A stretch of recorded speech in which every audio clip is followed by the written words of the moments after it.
Welcome back to the Gist English Masterclass. Today we are going to tackle two little words that can cause some big headaches for English learners: make and do.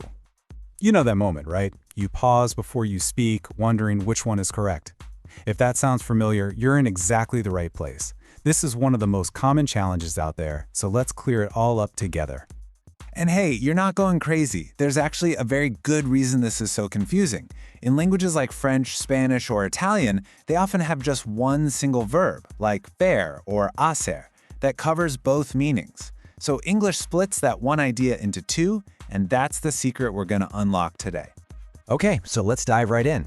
To get us started, there is a simple, basic rule that honestly works in most situations. We're going to build everything from here. Here it is, the core difference. We use do when we're talking about the process, the action itself, the task, the work. But on the other hand, we use make when we're talking about the outcome, the thing that gets created or produced at the end. You can kind of think of it this way. Do is the journey, make is the destination. Let's look at a few examples for do. Notice how all of these are about performing some kind of task or activity. You do your homework. You do your job. These are all processes. And now let's look at make. See here, we're creating something. A decision didn't exist before you made it. A plan is a result you produce. Even a mistake is an outcome you've created. So the most powerful tool you have is this one simple question you can ask yourself. Am I talking about the action or am I talking about the result? Let's see exactly how this works. This is a perfect example of the same idea shown two different ways.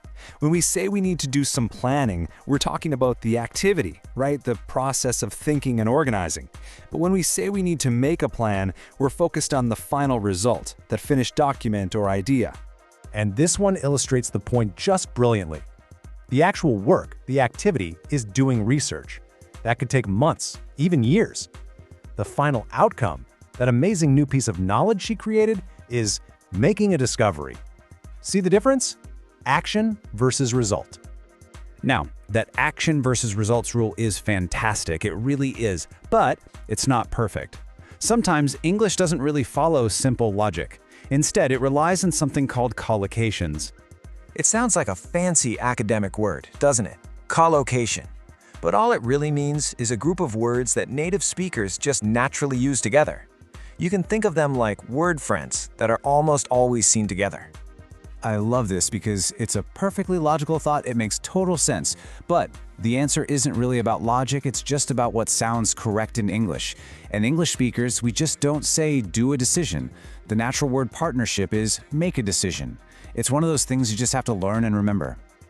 So here are a few of those really important word partners.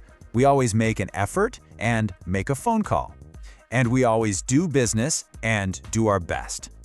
Honestly, the best way to learn these is just to memorize them as a whole phrase. Okay, theory is great, but practice is always better. Let's take a look at some very common mistakes that learners make and see if we can fix them using what we've learned. All right, let's walk through these. We don't do a mistake. A mistake is a result, so we make a mistake. Homework is a task, it's an activity, so she did her homework. And we just learned that decision is a word partner with make, so we must make a decision. Finally, progress is an outcome, something you create, so he made progress. We have covered quite a bit, so let's quickly go over the most important points one more time to help it all stick in your memory. So to wrap up do, just remember it's for tasks, work, duties, and general activities. If you're talking about a process, your word is almost always going to be do. And for make, I want you to think about the result, the final product, the outcome, or the effect of an action. If something new is created, your word is make. If you can only remember one single thing from our whole session today, please let it be this question. Before you speak, just ask yourself, am I talking about the action or am I talking about the result? That question will guide you to the right word almost every single time. Like any part of learning a language, this just takes practice. The more you read and listen to English, the more these word pairs will start to feel natural. Don't worry about being perfect right away. Keep up the great work. See you in the next class.